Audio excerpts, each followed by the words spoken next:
Yes, today we are talking with our small business collective members about, their stories, where they come from and how they've arrived here. And, what is the small business collective? Who are these people, right? We at the magazine have all decided that it was a really good idea to band together as small business professionals. And so this is very much a community. And in the community, yes, you have the opportunity to network with other small business owners. But you also have the opportunity to just collaborate and feel visible by others. And so there's just a ton of, I would say, collaborative opportunities in this group. You get access to some of the things that we're working on in the magazine. And we're truly under the belief system that grief is not a one-size-fits-all situation, which is why it's important to provide a vast variety of resources. So there's no such thing as competition here. Like, everyone that has something to offer is going to float someone else's boat. And that's why it's so super important that we are elevating each other and making sure that everyone is visible in this space, so that no matter what your grieving style is, you're going to find a resource that resonates with you. And so if you missed out on one of our last open houses, the conversations that we had with Amanda and Nicole are going to be very much different than the conversations that we're going to have today, because everyone has a different story and everyone has a different grieving style. I don't want to get super salesy here. I just want people to be aware of, if you decide to join this, like, this is the benefits. We have a platform. Inside the platform, there's a feed and a group chat, and the ability to kind of interact with all of the other members. You get insider access to what we're working on in the magazine and future issues. You have a directory listing on our website, plenty of collaboration opportunities. We do have now a blog and a Substack. So if people choose to submit something to us, they have more visibility in between the issues. And then there's discounts on advertising and marketplace listings. So, and then opportunities to do things like this, where again, you're visible. There is a small cost aligned with being a part of the collective, but this helps us ensure that Get Griefy magazine is free for everyone all of the time. So this is probably the number one thing that helps fund the magazine, is the membership. So that's all I'm going to say about it. If you have questions about it at the end, feel free to bring them up. But today truly is about the stars of the show. We have Susie and Katy here today. We were kind of just chatting before this, and we might switch up the format a little bit. Last time I let each of our guests, give them the full floor. But I'm thinking what we're going to do now is I'm going to give Susie a moment to quickly just introduce herself, talk us through her journey and how she got here today. I'll give Katy that time as well. And at the end, we can kind of bring it all together and talk a little bit more about the importance of collaborating in grief work. So Susie, the floor is yours. Cool. Hi, everybody. Let's see, can we get this off the screen so I can see people? Awesome, perfect. Hi, everyone. I am a really happy member of the Get Griefy small business community. I just want to give a shout out to Kira, who is seriously the biggest Energizer bunny I've ever met, and she's just a big inspiration too, a big inspiration for the community. I also want to say that being part of the community has been a real growth factor in my own business, but also collegially to connect with other people who do this work. It's a special person who wants to work in the grief sphere, and I think it's a community of truly heart-centered, amazing people, talented, creative. It's just and committed. So that's my shout out to Get Griefy.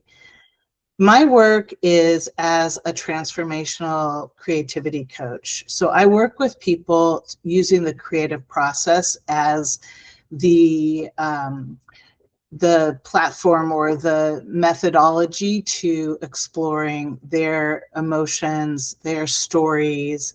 And what I say is really it's about identifying your grief, exploring it, processing it, and honoring it in order to release it. And those are the steps that I go through with people. Often people come to me who have lost a person, but sometimes people come to me who have lost other pieces of their lives. So it could be they're in retirement and they've lost their identity, their careers, or they are on an infertility journey and they've lost this vision of themselves becoming a mother and that what that future holds. And so I mean, and there's so many other stories. I just want to say, and echoing what Kira said earlier, in our world, I think there's so much of a narrative around grief happens when you lose a person, but the reality is grief is a part of life from birth to death. And there are so many different ways that we experience grief, but we are given no tools in our culture to process it and figure out who are we inside of this experience and how do we even hold it. So, you know, so many of the narratives we have are to get over it and move on. You know, I can't tell you the number of people who've told me that at their husband's funeral, they're told it's time to start dating already or thinking about when, you know, going back into the pool. And, you know, that's just because people are uncomfortable with the topic of grief. So if you're here because the work you do is grief focused, know that you are providing something to your people that is truly essential and important. I came to this work, I came to my grief story through walking alongside one of my children. I have 3 kids. They're all adults now, but one of them, when he was 8 years old, was diagnosed with a really serious brain situation, a neurological condition that required immediate surgery that led us to 10 years of surgeries. He had 15 surgeries by the time he was 16, and he had previously been, to all intents and purposes, an incredibly healthy kid. So it was a shock, and then it was diving into a journey that was truly terrifying. And one of the first moments that I even encountered grief was when I was with him in the ICU over a long period of time at a children's hospital. And if you haven't had that experience, I'm happy for you. Being a parent in a children's hospital is really one of the hardest experiences you can have, because every parent there is terrified and every parent there is in grief, whether it's because their child has a condition that they will not recover from. They may go home without their child, or this was not the reality that they were hoping for their child. And so I learned very quickly, I'm a really social person. I learned very quickly that I couldn't connect with the other parents because it was too much of a, you don't want to be the one with the better story and you don't want to be the one with the worst story. And so you just couldn't really talk. So very quickly, my grief journey was really isolating. And my kid was coming home, and he did come home, and it was still a learning curve for me to be in that kind of community. So that was my first very serious grief journey, which, as I said, he had surgeries for 10 years, but it didn't stop when his last surgery happened because it changed the course of his life with his PTSD and having lost the innocence of childhood when he had to face his own mortality in the hospital time after time. So being his parent was really the beginning of my exploration of what it meant to live with grief on an ongoing basis. And how do you do that? How do you stay present and not just like continuously look back with sorrow about what you've lost or look forward with anxiety? And I bring all of that, of my experience, into my work. The other part of my story is that at age 56, I came out of the closet after years and years of being afraid to live my truth because, first of all, I had a kid with some really serious issues, and it seemed really, really inconvenient and selfish to take care of my own heart and self. And so I'm 63 now. So this is, you know, the last 6-7 years of my life, which also slammed right into the pandemic. And all of that was very informative for me, that losing your identity or choosing to like dismantle your identity and then reconstruct it is also a grief journey, as much as you might also be filled with like the thrill of what this new reality might bring. It also was a grappling with loss on a very, very large scale. I was leaving a 30-year pretty good marriage. So that is another thing that has informed my work. What I do now, and I was doing it all through these transitions, these periods of my life, which the work I do leading groups in the creative process and also doing one-on-one coaching can be very broad. I call it life transitions and big life emotions, but also I do some very specific grief work and grief programming and retreats. And so it's been incredibly fulfilling.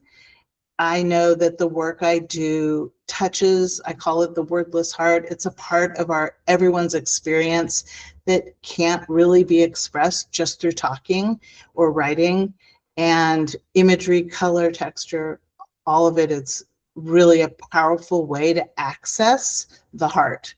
And so that's the work I am passionate about, and I'd love to talk to you more about it if you're curious.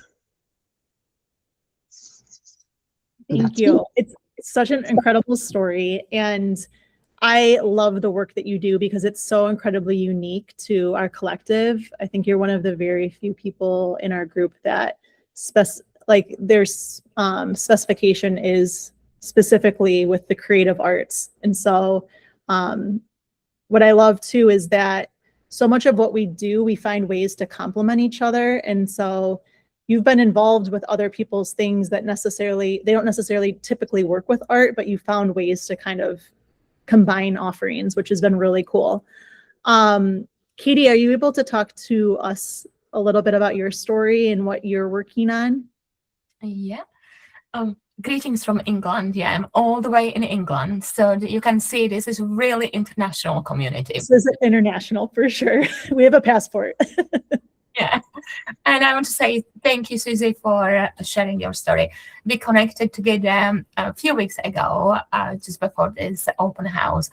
And I just said, Kara, how well you paired us, because, yeah, my story, even though we all have our unique story, I as well have a kind of experience with grief that is non-death related as well. And I had to learn that actually what I was going through was grief, because we often just kind of think of grief in connection with the death. And even this only really our word is so grief illiterate society. So I say thank you so much for everything that you do, because those conversations are so important. So thank you so much for bringing us here. I haven't been here for so long, and I really can say I am just somewhere at the beginning of my journey. So if here is today anybody who is listening and is just at the beginning, maybe I'll begin speaking to you. Although saying I'm just at the beginning, today is as well 14 years since we said last time goodbye to my mom. So I got a tissue if I need. Yeah. But yeah, it is today, and I had my good share of crying this week already. So yeah, it's been really hard. And as I said, I have a kind of experience with grief and loss, and or in losses that are death related and non-death related. So 14 years ago, I lost my mom. Yeah, that was really hard. I'm a rainbow child myself. So my mom lost a child already before I was born. I was born in Slovakia, and grew up in Slovakia. Then I moved after school. I moved countries. I moved first to Germany, then to England 20 years ago now. That was another kind of grief in this as well, because as you know, some of you probably moved as well home in countries, perhaps states. Yeah, Kara, you moved recently as well. There's so much grief and leaving your loved ones behind and moved to a different country. And I was so young then. And yes, of course, as a young, you want to go and experience the world, but there's so much grief as well. And my parents divorced when I was a teenager.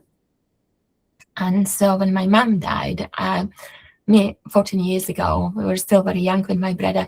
We were orphans because, yeah, my dad died a few years before that, but we had a very challenging relationship with my father. So Father's Day is, not one of the days, but for many other reasons, for me, it's really hard. When I moved to England, I met my amazing husband, and I was thinking life is great. But 2 years after I was here, my mom got really ill, and that was the first time when she got cancer. And I moved back home after 2 years being here for a few months to be with her. Then she got better again, and so I moved back here. And I started university here. I mean, I came here with no English at all 20 years ago, could not speak English a word. And now I am writing and doing lots of things. But I came here without any English. And when I started to study university and education as well, I was really excited about this. And my mom got ill. And that was kind of complicated because I had my life here, but she was ill in Slovakia, and that was a really hard time for me. At the day when she died, that was actually 30th of March, 14 years ago, I was in a hospital waiting for my own operation. And I got from my brother a message that mom is in coma, so I had to fly home. Unfortunately, I didn't get there on time. And I lived with this guilt of not being there for many years until 5 years ago now, or over 5 years. I had a very bad accident. I was crossing a road and I was hit by a car by my colleague. And that was a really hard time because I didn't know I was going to grieve then. I lost my health. I lost my life as it was within a second, really.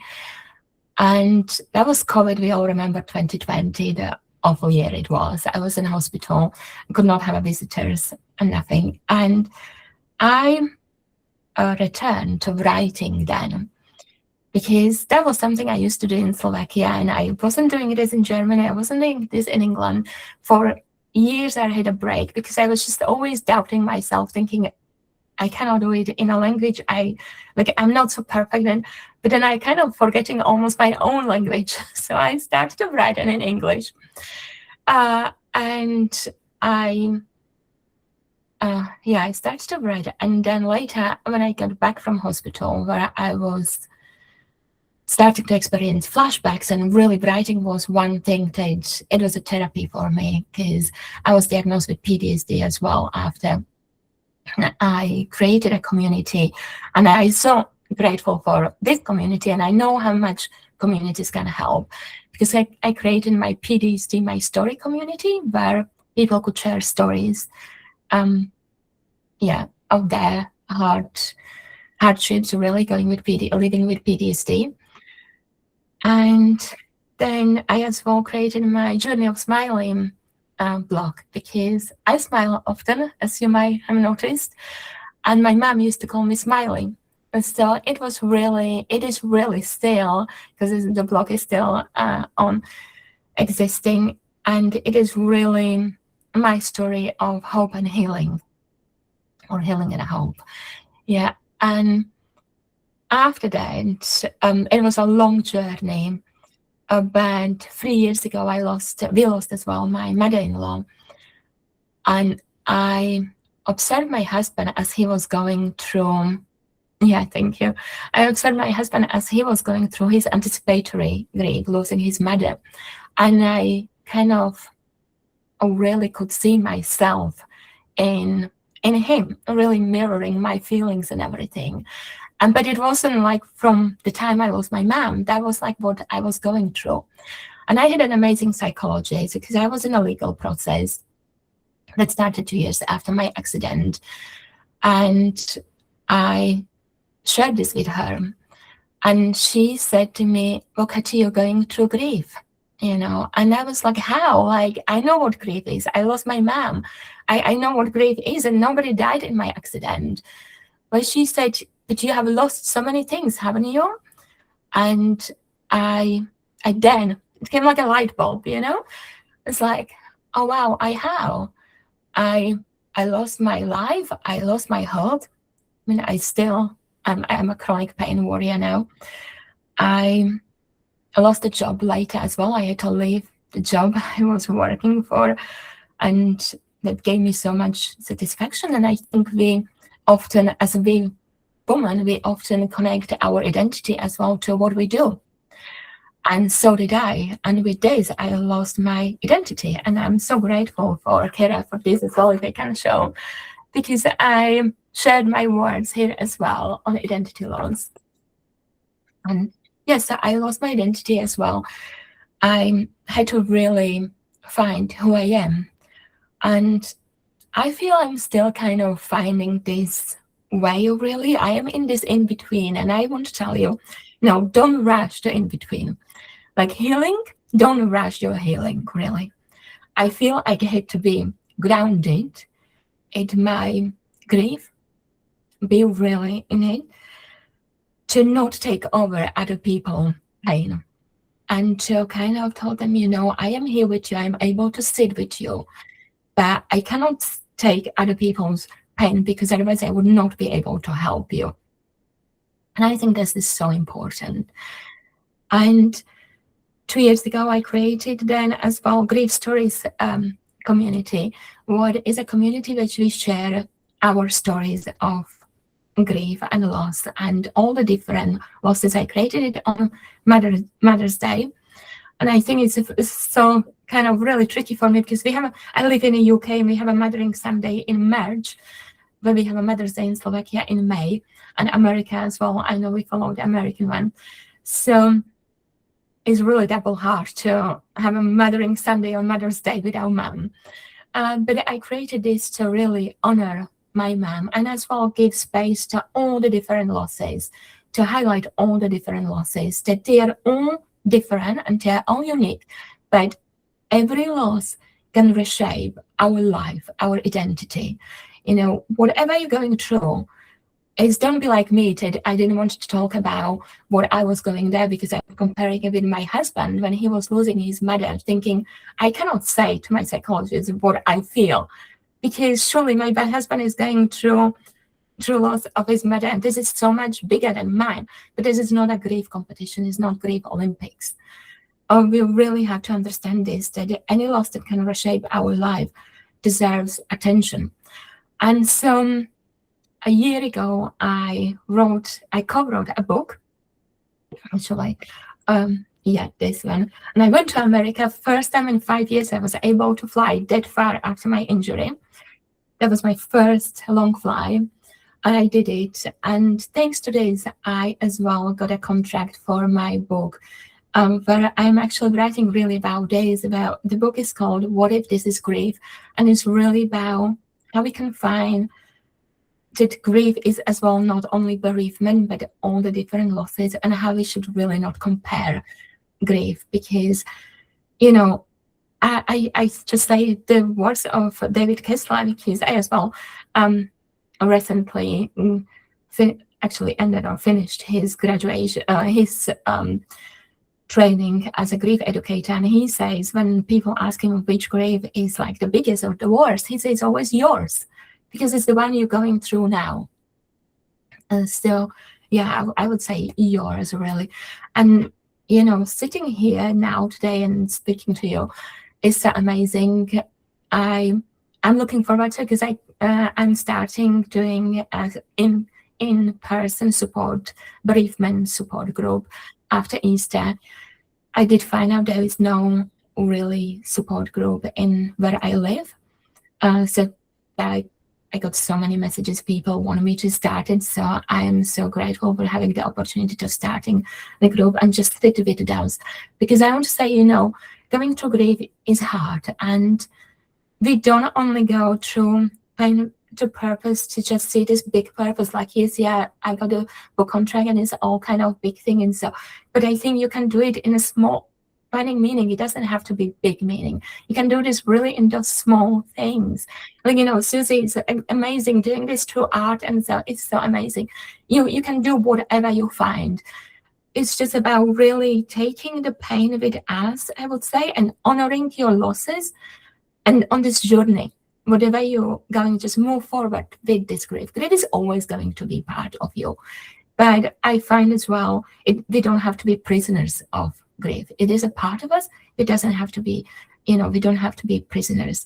So I finished, and from that now, actually, I my trainings as a grief counseling diploma I did as well, and a grief coach and a grief educator as well. And I'm so looking forward to actually create this group, in-person support group with our people here in my city. And yeah, just continue working on my manuscript. Hopefully the book is out this year. I see the need for it. And yeah, I'm just so grateful to be here.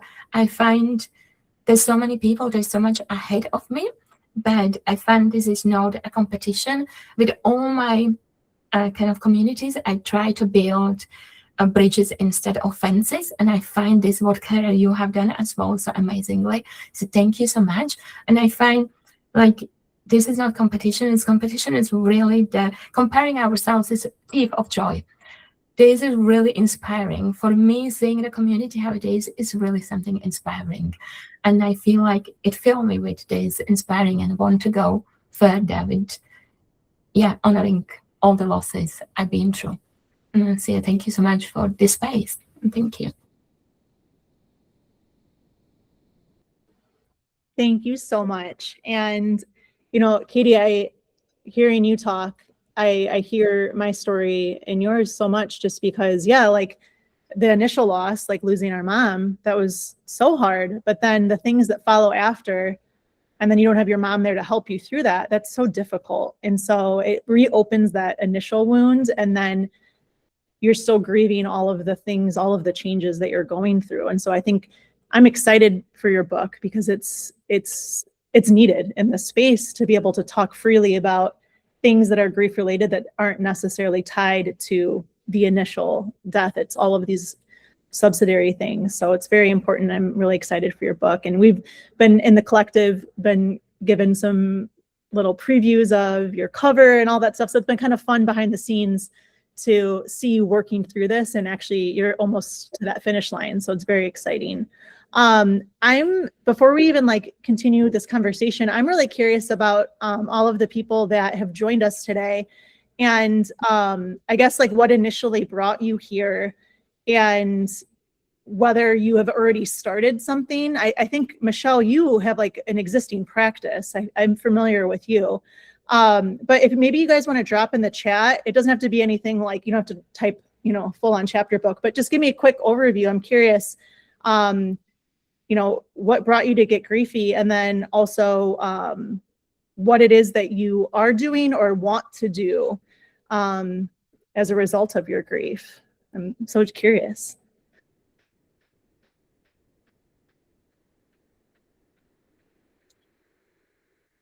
Can we just unmic and talk? Oh, I'm having people throw it in the chat, which is on the, just seeing, it's like a little bubble that you can type into. It's on the right-hand side.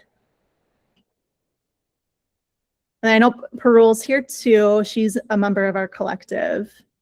She might be oh, I thought you were doing dentist stuff. No, I'm just listening in to everyone. So and totally resonating on, what Susie and Griffy just shared. So yes. And we just shared an article together in the issue 8 that was just out too. So Kira is a huge, she's created such an amazing, thank you, Kira. I'm here, I'm just out. I'm just listening it. Yeah, Pearl is one of our members, so she's incredible as well. Yeah, it was so lovely to connect with her and and the article together. So yeah. I could see everyone like typing. Oh, that's right. Sarah, you mentioned that. Solace Concierge, first AI grief coach and digital support platform. Very cool.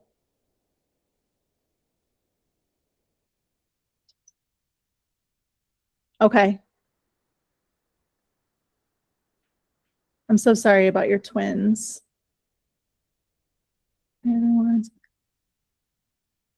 Rally, yes. Okay.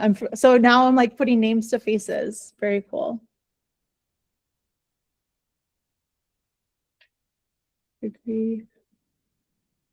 Yes. So good.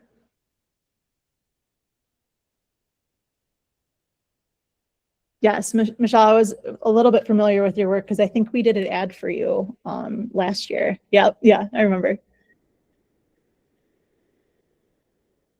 Yeah, so I mean, I think that this is just a sample of why it's really cool to have a group of people. We all have these ideas and we all have this passion inside of us that feels called to take the grief that we've experienced, the hardships that we've experienced, and mold that into something greater that helps other people. And by no means does it erase the grief that we've experienced. If anything, it tattoos it into our heart forever. It doesn't go away, but it provides a really good outlet for your hands and your heart and your mind to go to instead of just stewing in the grief, which is what I found myself doing initially. I'm a big thinker, a ruminator, and if I'm not like a busy bee doing what I need to do, I get sucked into a black hole. And so for me, this whole community, I'm inspired by all of the different ways in which people are utilizing and molding their grief into something that helps others. And I will say that the community is very like low frills. Like it's not like we're constantly offering things that are going to help you propel your business. Like I'm not a business expert.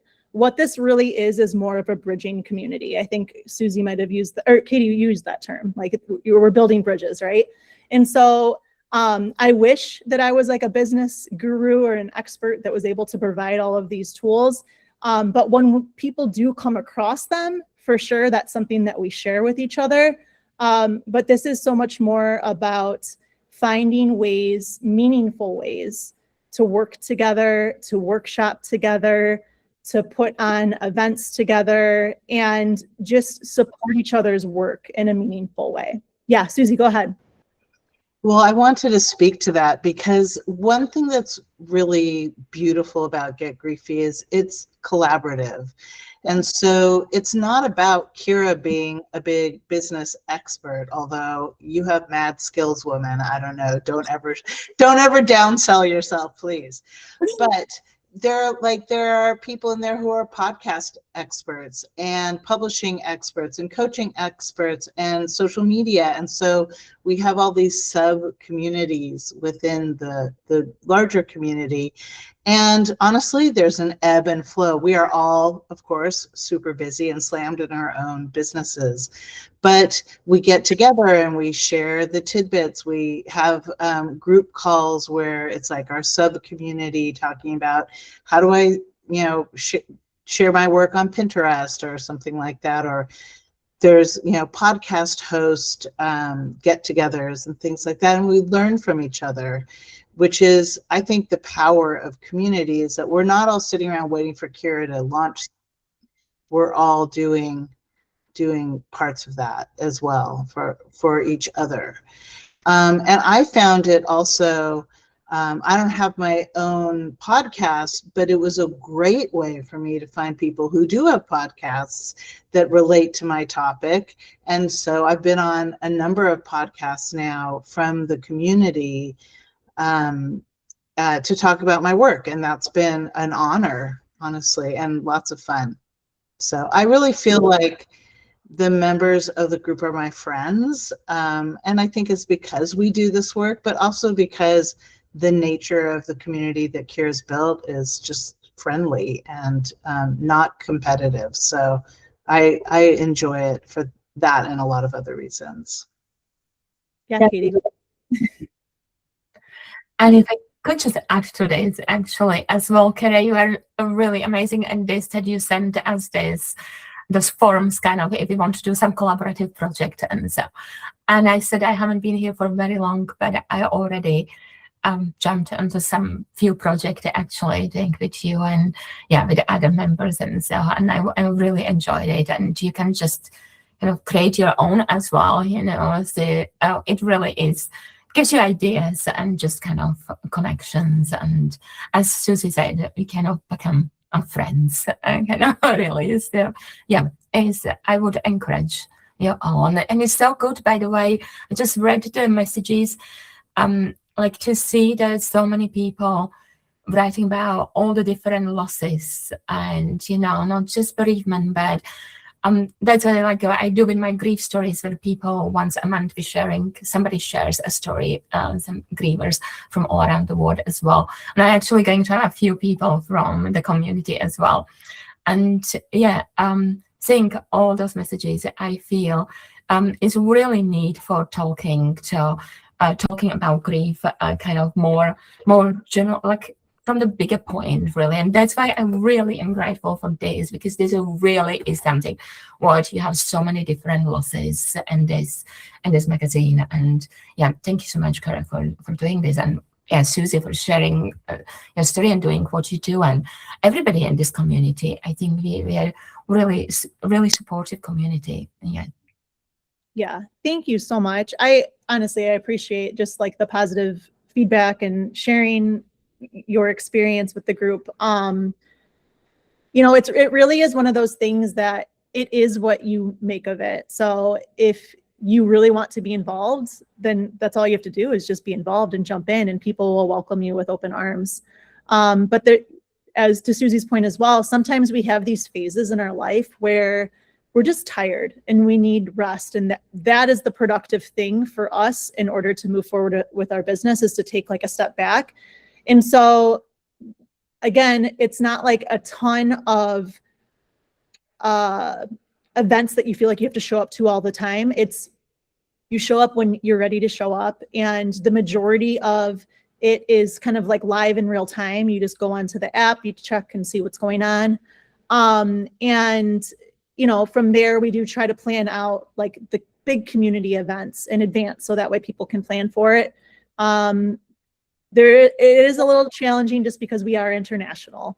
Katy is not the only person that we have who is abroad. And so we do try to accommodate as many different schedules as possible. I know I'm Eastern time, Susie's Pacific time, like we're all over the place. And so that's something that, it makes it a little bit of a challenge, but at the same time, it's really, if you think about it, pretty dang cool that we have all of these griefy people from all over the world who believe in the mission of, yes, grief is something that's with us forever, but it's also something that can propel our lives, and it can be transformative as well. And so I think that's very empowering.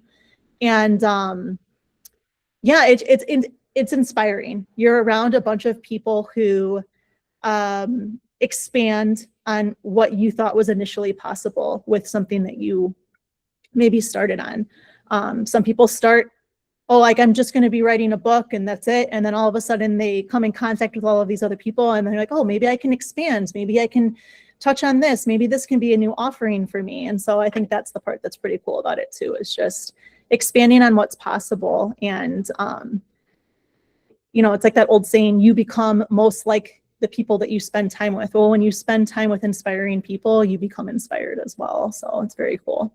So I would love to leave it open for anyone that has questions or just wants to share a little bit about what they're working on. Again, this is no pressure. Like if you don't feel like this is the right time for you to jump on with us, that's totally fine. We just hope that you stick around, give everyone a follow, give Susie a follow, give Katy a follow.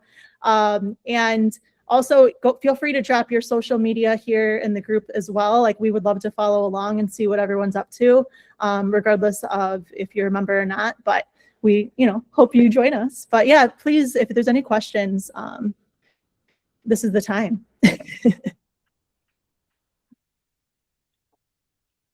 I just wanted to say, it's so good to meet you guys. I love what you're doing with the magazine, and also, Katy and Susie, thanks for sharing your stories. It's super vulnerable and very brave and very cool, because it sets a template and kind of a tone for all of us that this is clearly that you guys have created like a very safe place for one another and a way to empower one another in your work. It's just very inspiring. I have one foot still in tech, working my job that pays me.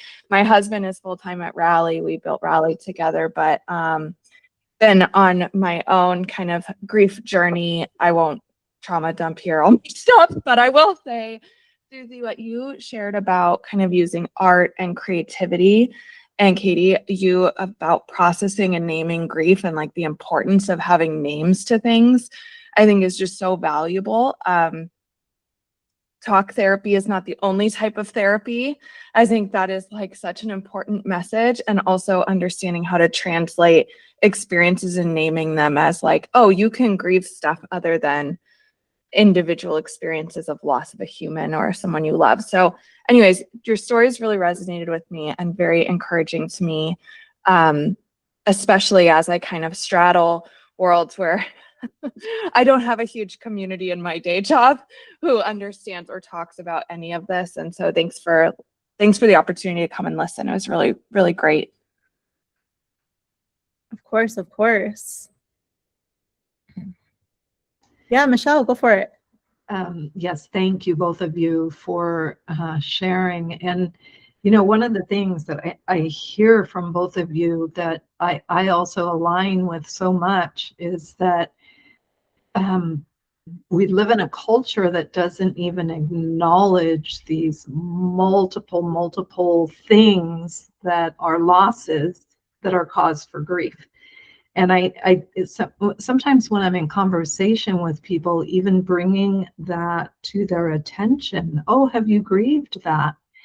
It's sort of a light bulb moment, like, oh, is that something I could do? Or so I appreciate you both so much, because I heard that thread, and also that I speak about grief recovery as being a buffet, and finding those ways and tools that are meeting you where you're at. So thank you for that. And then Kara, on the practical side of things, I am ready to join. I am going to do that. That was I knew there would be a point where my calendar and time and energy would, and this is that time. So I just wanted to understand a little bit more about activities within the collective, or I know you said it's, show up when you want, but how are things, and you mentioned an app. Yes. So we have an app and a desktop version. We use the platform called Mighty Networks to, I guess, run the group together. So that is something that you could download onto your phone. And if you choose, you can get the notifications.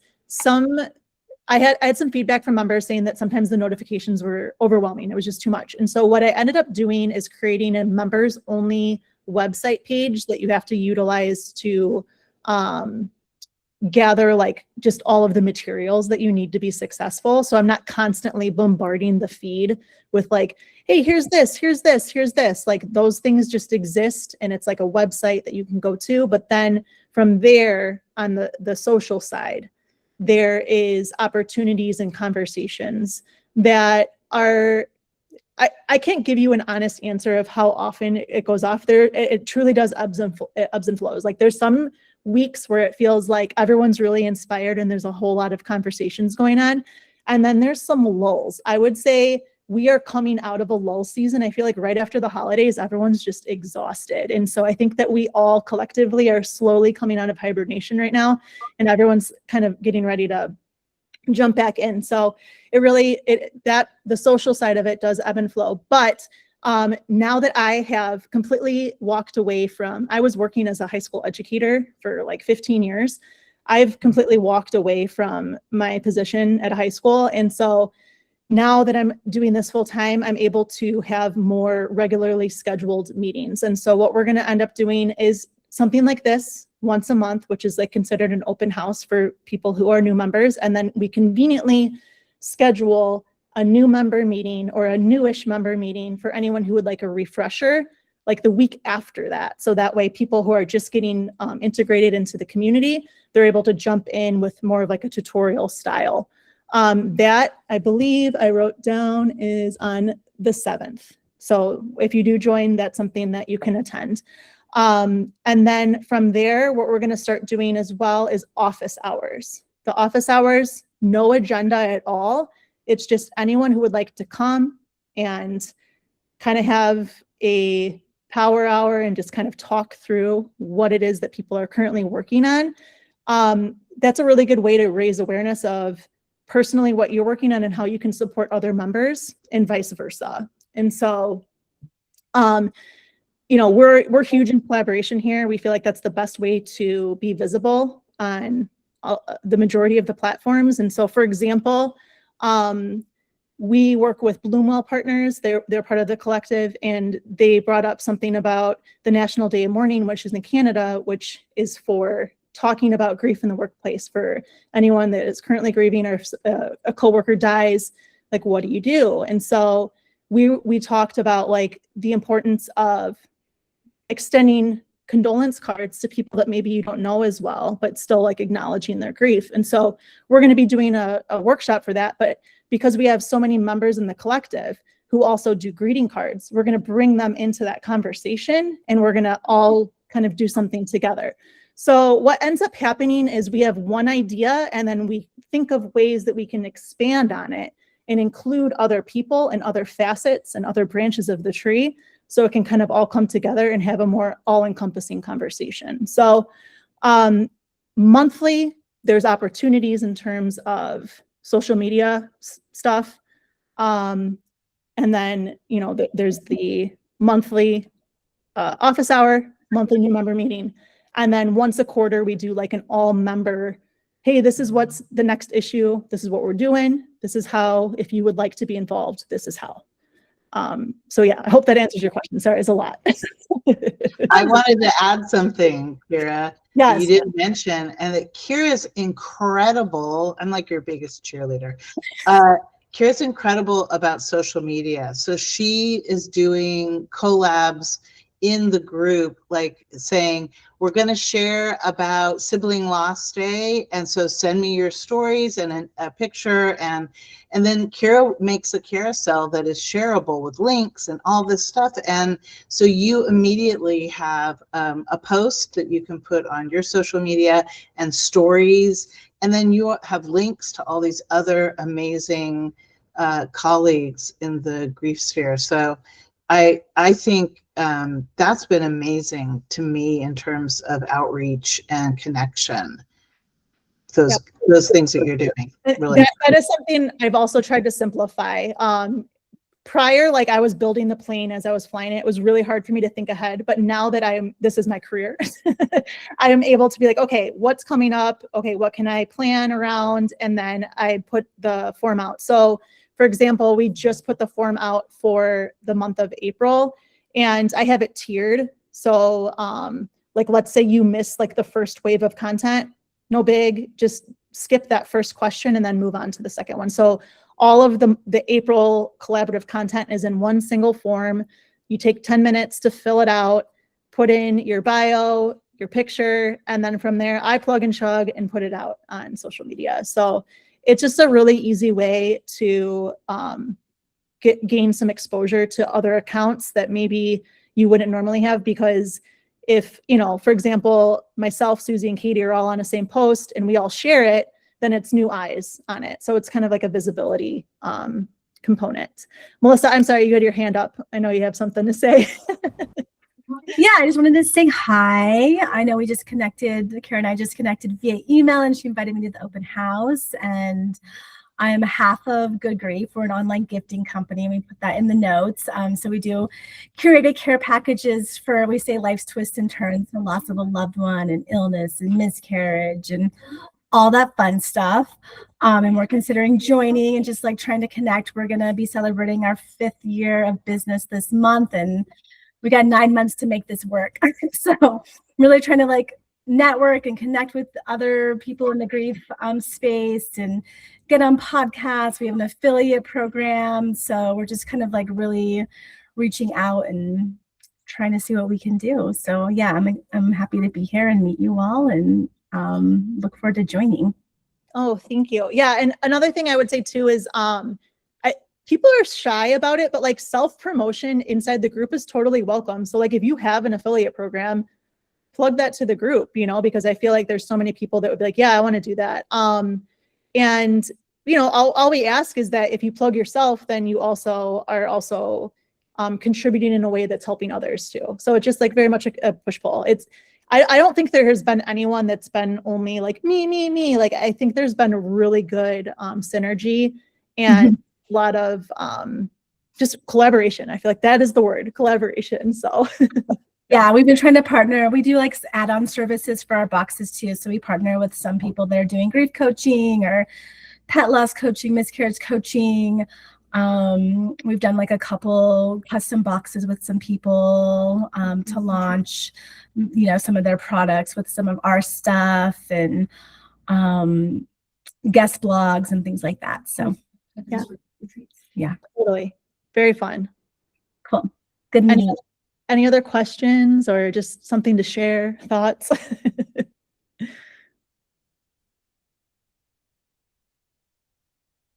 Perfect. All right. Well, you know, I don't want to keep anyone, but if anyone does have questions, please feel free to email me. I'm Kara Sanchez at getgriefymagazine.com. If you are interested in joining, the collective link is on the Get Griefy website. You just hit the Small Business Collective. And from there, once you join, I send you a welcome email that directs you to the members only. This is new for Susie and Katy, are like, huh? It will direct you to the members only page of our website. And then it also walks you through like the instructions on how to download the platform and how to utilize it. And there's a whole lot of stuff on there. So yeah, I think that's it. Well, Susie, Katy, I genuinely appreciate you both and your vulnerability. And it's hard sometimes kind of bringing it back to the beginning and walking how we got here. And it's important to talk about. But, you know, the why is just as important as the what, and what we're doing is obviously very valuable too. But we're mission driven here. So yeah. So thank you so much. Thank you. Yeah. All right. Bye, Um, everyone. It was so good to see everybody. Good to meet you. Hope to see you around. Bye-bye. Bye. All right, ladies, I'll see ya. Bye. Bye.